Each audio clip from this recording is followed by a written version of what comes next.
Mesdames, Messieurs, peuple congolais, le général Jean-Marie Michel Moukoko sera-t-il entendu et ou libéré avant le 20 décembre 2019?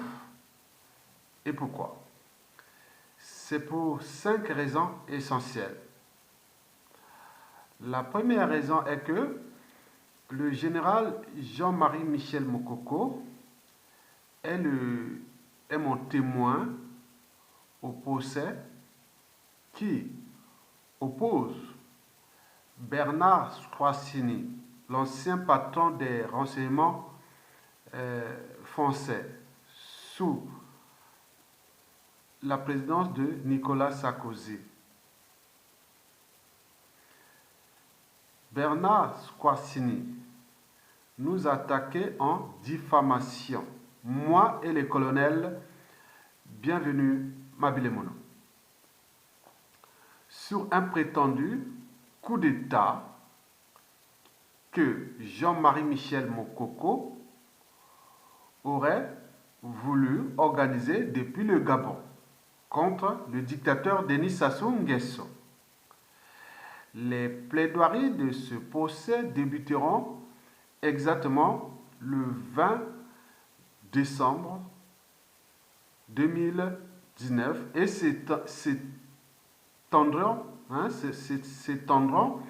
jusqu'au 19 décembre 2020 et la délibération est prévue en janvier 2021 au tribunal de grande instance de Paris. Problème, c'est que mon témoin, qui est tout justement Jean-Marie Michel Moukoko, est en prison à Brazzaville. Est-ce que la justice française va-t-il l'entendre en tant que témoin qui est déjà choisi parce que le colonel Bienvenu Mabilemono a ses deux témoins. Il me semble que Squarcini aura aussi ses deux témoins. Moi, je n'ai qu'un unique témoin qui s'appelle Jean-Marie Michel Moukoko. Alors que Jean-Marie Michel Moukoko est la pièce maîtresse du dossier, opposant Bernard Squarcini à nous, c'est-à-dire moi et le colonel Bienvenu Mabilemono.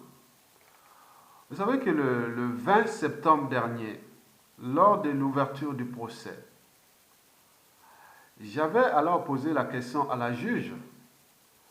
Elle était un peu surprise, mais elle avait alors répondu en ces termes.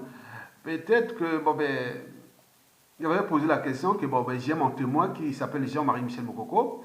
Il est en prison.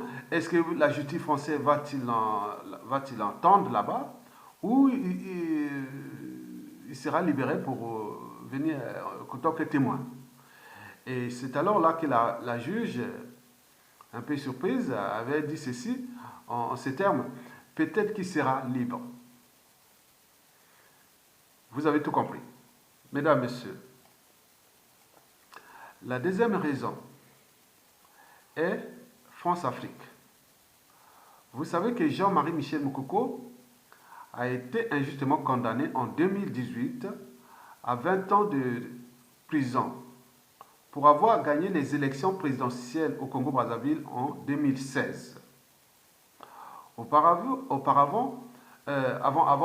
C'est-à-dire avant cette condamnation, il faut se dire que Moukoko avait reçu la visite d'un officiel français, l'ambassadeur du Congo-Brazzaville, l'ambassadeur de France au Congo-Brazzaville, il s'appelait M. Vidon. Il était accompagné d'un officieux français, marchand d'armes et de munitions, Jean-Yves Olivier. Donc, ils étaient devenus conspirés contre le président élu, lui demandant d'accepter la victoire de M. Denis Sassou Nguesso.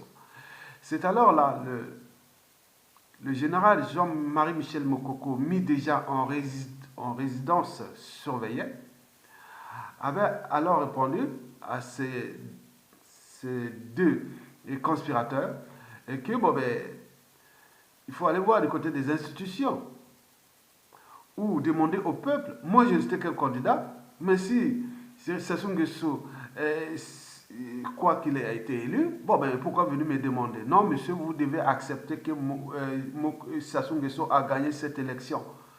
Bon, il a refusé en son âme et conscience, il ne reconnaît pas la victoire de Denis Sassou Nguesso. Et donc, si vous voulez me tuer, et tuez-moi. Si vous voulez m'emprisonner, emprisonnez-moi.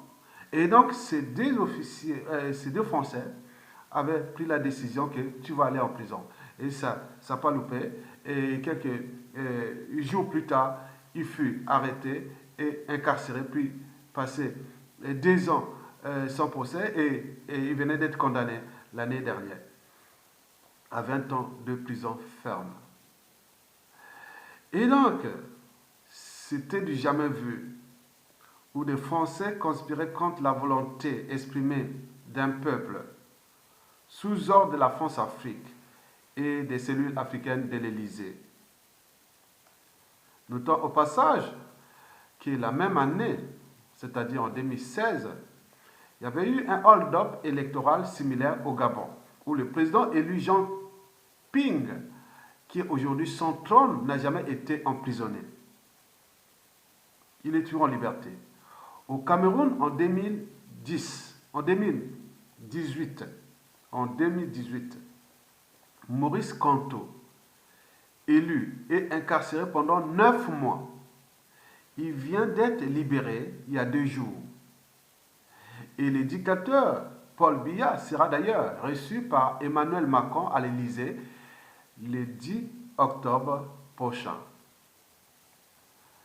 D'après les sources fiables, la libération de Maurice Kamto, le président élu camerounais, ce fut du 50-50. D'abord, la libération est due à 50% parce que bon, la pression des Bamileke, parce que le président élu est d'une grande tribu qui est économique, qui est stratégique, qui est dynamique au Cameroun, les Bamileke.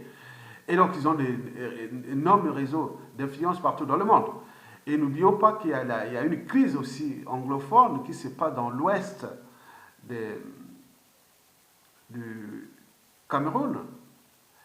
Et donc tout ça, les 50% ont fait que bon, ben, pour décrypter une décrispation de la situation, bon, ben, donc pour apaiser un peu, donc il était libéré. Et les 50% restants, c'était tout justement la France-Afrique de Macron. Oui. En référence de ce qui venait de se passer avec Sassou Nguesso à Sassou Nguesso. En effet, lors de l'enterrement de Jacques Chirac, le 30 septembre 2019, Chirac fut celui qui a aidé Sassou Nguesso à revenir au pouvoir par un coup d'État sanglant qui aura occasionné la vie de 400 000 Congolais. Et d'après les sources fiables, que Emmanuel Macron a dit à Sassou Nguesso qu'à cause de vos bêtises, que la France est mal vue en Afrique. À cause de vos bêtises, que la France est mal vue en Afrique. Donc, rentre vite chez toi au Congo. Donc, vous ne voulez pas qu'il reste là un petit peu pour profiter de cet enterrement pour s'essouffler ici à Paris. Il a dit non, il faut rentrer vite fait. Et tu ne viendras ici que si tu aurais libéré Jean-Marie Michel Moukoko et Okombi Salissa. Eh bien oui, mesdames, messieurs, la troisième raison est politique. Parce que Jean-Claude Ngakosso, il fut d'ailleurs séminariste à Makwa, hein. Il a eu son bac à Makwa. Hein. C'est un ingrat, hein. Il est ingrat. Et il est ministre des Affaires étrangères de la tyrannie. Lors de l'enterrement de Jacques Chirac, puisque lui, il était à côté de son président, hein, du dictateur, puisque lui, il est le ministre des Affaires étrangères du dictateur. Donc, ils étaient à côté. Donc, tout ce qui s'est passé entre Makwa, on écouté. Donc, quand il était sorti de là, lors des causeries, hein, avec sa copine, il parlait en Boshi, à sa copine qui ne comprenait pas grand-chose d'Mboshi, Et la copine est allée demander à sa maman, mais qu'est-ce que mon copain a dit ça, ça, ça. Et la, la mère de sa copine de Jean-Claude Ngakoso, elle a dit non, c'est que Jean-Claude Ngakoso aura dit, si on libère Jean-Marie Michel Mokoko, on perd le pouvoir. Et la maman de cette copine de Jean-Claude Ngakoso a dit à sa fille, demande à ton copain Jean-Claude Ngakoso de dire à son patron Denis Sassou Nguesso que je ne veux pas quitter ce pays en courant. Vous avez tout compris. Mesdames, Messieurs, peuple congolais. La quatrième raison concerne Sassou Nguesso lui-même. Tous les plans qu'il cherche à faire, les plans A, B, C, sont tous grillés. Même celui du fiston. Et qui risque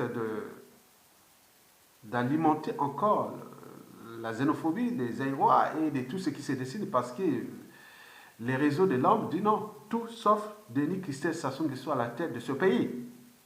Et que son papa avait déjà, on a entendu ça sur Radio Monte Carlo, RMC, et que Sassou Nguesso aurait choisi son fiston comme successeur. Et par temps, Macron faisait aussi le jeu de Sassou Nguesso pour placer le fils de Sassou Nguesso. Donc, est-ce que Macron s'est désisté? Parce qu'il y a une tension et qui est là, risque de xénophobie. Il faut savoir aussi que Macron peut-être l'a lâché derrière Sassou Nguesso. Car Macron souhaite la transformation de cette France Afrique qui est devenue l'auberge des dictateurs. Parce que 2/3 des dictateurs du continent africain sont francophones. Ils dépendent de la France Afrique. Une zone sans espoir, ni lendemain à construire. La matière qui nourrit l'immigration en Occident. Donc ça devient le souci alors que cette zone est aussi riche en ressources naturelles qu'en ressources humaines. Et donc ça devient le problème. Quand vous cherchez un dictateur en Afrique, un dictateur qui tue, qui brutalise, il faut aller en Afrique francophone. Déjà, l'Afrique centrale, c'est l'auberge des dictateurs. Toutes les dictatures là-bas sont France-Afrique. Alors, Macron jeune, qui est le président au XXIe siècle, va-t-il encore tolérer ce genre de comportement d'un autre âge ou du Moyen-Âge? France-Afrique. Et donc, il faut se le dire que l'image de la France est souillée. Et que nous sommes dans un monde interdépendant. Ou même au niveau africain, la plupart des anciens présidents africains, ils sont majoritairement anglophones. Ils disent non, on ne va plus continuer à faire des troisième mandats ou des hold-up électoraux ou faire ce que les Sassou, les Bongo et tout ça font. Donc c'est un autre monde. Donc c'est une transformation. Donc la France peut-être pourra peut-être accompagner. Je vous l'ai dit déjà que le système anglo-saxon ou les autres ex-pays colonisateurs ne conspirent plus sur la volonté des peuples là-bas. Regardez le Portugal, a eu une bonne marche en Afrique. Et pourtant, pour sa décolonisation, elle a souffert avec l'Angola, et le Mozambique, la Guinée-Bissau et la Cap-Vert. Il y a eu des guerres là-bas. Mais regardez comme il n'y a plus de conspiration là-bas. Les gens là-bas choisissent leurs dirigeants librement. Mais le Portugal est là sur le plan économique, stratégique, de la langue, de la culture et autres, et restera là. Mais les cas du monde anglophone, tous les pays les plus avancés d'Afrique, où il y a des dynamismes économiques, où les jeunes peuvent rêver, c'est en Afrique anglophone. Jamais en Afrique francophone. L'Afrique francophone, c'est un piège. C'est la mort assurée. Attendez, c'est jamais vu. Mais comme dans toute organisation, qu'elle soit État, entreprise ou association, quand il y a un dysfonctionnement, c'est celui qui a la tête qui en est responsable. Le patron de la France-Afrique aujourd'hui, c'est Macron. Donc si tout ce qui va se dessiner, si la tête est bonne, il y aura des transformations majeures. Si la tête est comme ce qu'on a eu par le passé, que Chirac, paix à son âme, a ramené Sassou Nguesso au pouvoir, et puis Sarkozy l'a reconduit, Hollande a fait pareil. Maintenant, est-il Macron va faire ça alors que là-bas, il y a tout perdu? Et qu'il y a des gros requins qui guettent aussi là, qu'il y a partout dans tous les médias, même en France, ceux qui n'en parlaient pas, que la France a désormais une sale image, une mauvaise réputation en Afrique. Et elle n'a pas besoin de la France, mais elle a aussi besoin de la France. Et inversement. Mais il y a d'autres dynamiques qui se dessinent ailleurs. Et donc, il faut se dire que si la France ne prend pas ses responsabilités, il est sûr et certain qu'elle va perdre beaucoup parce que la culture globale est passée par là. Tous ces voix s'attaquent au niveau des instances internationales avec tous les métissages et autres, on ne sait pas. Donc, il faut se dire que la France joue un jeu très dangereux contre sa survie, contre ses intérêts vitaux, surtout contre ses relations diplomatiques, économiques et géostratégiques qui risquent d'être potentiellement et structurellement problématiques s'il ne prend pas compte de cette transformation qui se passe en ce moment en Afrique et à travers aussi les médias et le réseau global. Les Africains sont désormais de plus en plus informés. Donc tout ce qu'on cachait de la France Afrique ne va plus être caché. Et donc Denis Sassou Nguesso, c'est un autre monde. Et qui veut passer par la force pour placer un fiston à lui, au départ, par exemple, Mako était autre, est-ce qu'ils se sont changés, est-ce que autre, mais Jean de Moukéba, tous les clans, personne ne viendra apaiser ce pays. Si on veut mettre un poste du clan ou autre, c'est aller dans le chaos, dans l'implosion et dans ce qui peut arriver. Comme le peuple a tout perdu, n'a plus rien à perdre, c'est eux qui auront beaucoup à perdre. Et donc, j'en reviens sur la situation de Sassou Nguesso avec tous ces plans qui sont aujourd'hui grillés. Et donc, on voit que tout ce qui va entreprendre, ça monte la tension. Et là, les agents de l'homme sont maintenant dirigés que vers son fiston, Denis Christophe Sassou Nguesso, et qui veut placer, qui veut créer une tension permanente entre les deux Congos. Parce que s'il réussit son opération, il y aura bien sûr qui pourra perdre sa vie facilement. Et il pourra, au temps là, de massacrer les uns et les autres pour installer sa tyrannie et importer des Aïrois chez nous. Et donc, ça sera vraiment le chaos. Et dans les cas où il tente et qu'il ne réussit pas, on sait qu'il a une mauvaise intention.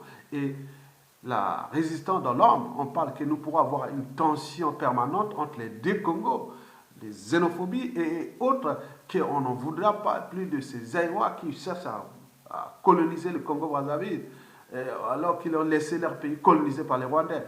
Et donc on se demande comme ça, c'est des réseaux de l'homme. Donc les tensions sont là, et il y a des gens qui travaillent dans l'homme, parce qu'il arrivera quelque chose de surprise, parce qu'on leur envoie des vidéos de rappels, des lettres de rappels, mais ils n'écoutent pas. Et donc là,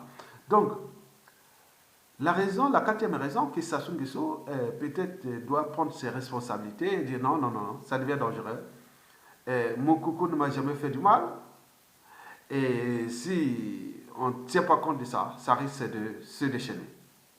Et le perdant sera tout justement le dictateur de Sassou Nguesso lui-même, le clan et autres. Et c'est pour les raisons pour lesquelles la mère de la copine du ministre des Affaires étrangères de Denis Sassou Nguesso, Jean-Claude Ngakoso, l'a bien dit. La femme, je ne vais pas quitter ce pays en courant. Et ce qui se passe partout, à chaque fois, la chute brutale d'un dictateur. Donc beaucoup vont courir comme ça. Ça veut dire, ah oui, Aya, mon ami, j'étais... Non, non, non.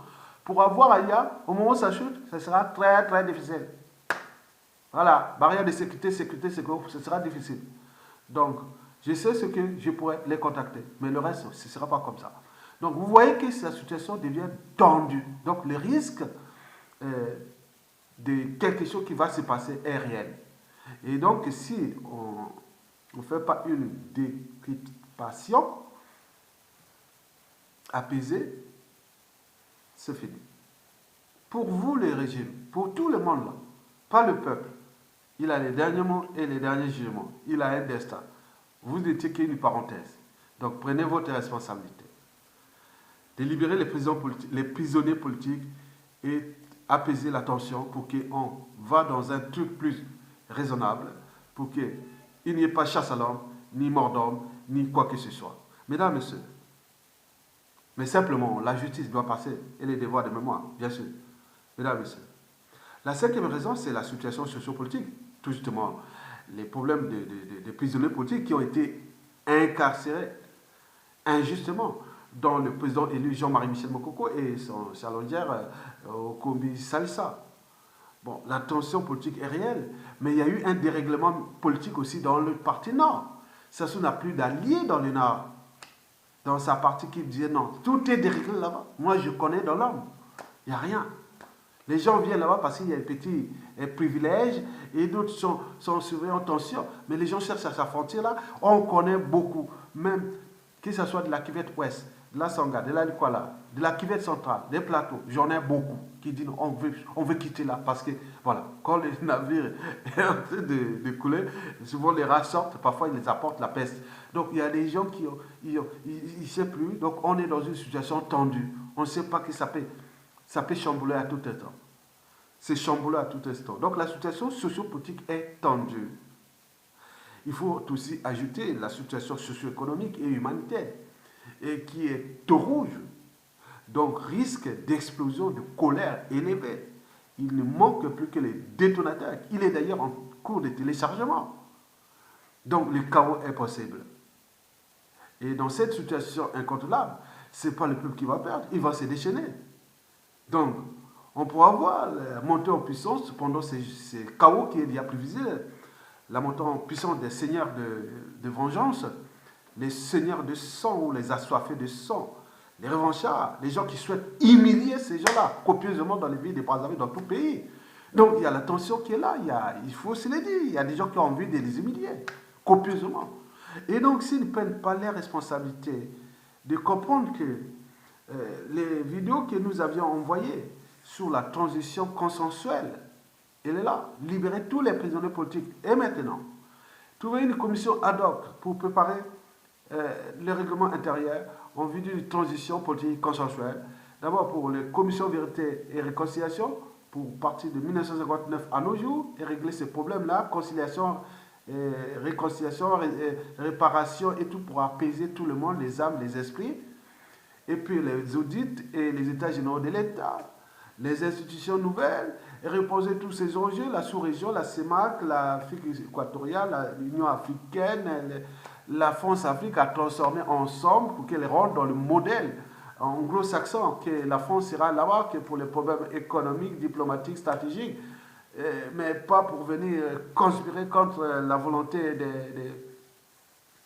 des peuples là-bas. Vous vous souvenez comme Mokoko avait dit, s'ils veulent me tuer, Macron élu en 2017, est-ce que celui qui était, c'est contre qui oui, mais même, je ne sais pas, ou même Hollande, autre, on vient vous conspirer contre vous, on vous demande de vous... Oui, il avait bien dit, si la France veut venir me tuer, venez me tuer. Vidon, si tu veux me tuer, me tuer. Jean-Yves Olivier, si tu veux me tuer, ça sont des choses, si tu veux me tuer, il avait bien raison. Parce que ce n'est pas lui qu'on doit demander si ça soit gagné. Demander aux institutions. Bien sûr qu'ils ont transformé ces 8% en 62%, mais où est-ce que ça pose problème? Ça a été d'un vainqueur malheureux. Mais si ça ne se fait pas, pourquoi n'a pas les demander au peuple que voilà, et c'est moi, mais pourquoi venir s'acharner sur un candidat? Donc il y a un problème, c'est un aveu. Et d'ailleurs, le ministre Jean-Yves Le Drian l'a dit, je pense que c'était c'était quand là déjà? C'était en septembre, hein, c'est ça, 3 septembre, à peu près, oui, 3 septembre. Il avait dit que, bon, Denis Sassou Nguesso, il faut libérer Mokoko. C'est un aveu. C'est un aveu de la France-Afrique. Ils ont fait l'erreur. Et donc, la France vient d'ajouter ses contentieux, parce qu'il y a des contentieux avec le Congo depuis le coup d'État sanglant. Et là, venir ajouter le cas de Mokoko et tout ça. Il faut régler ça vite fait. Pour qu'on s'en sorte de là positivement, comme la vie à bicyclette, pour garder l'équilibre. Il faut avancer. Mesdames, Messieurs, je vous remercie.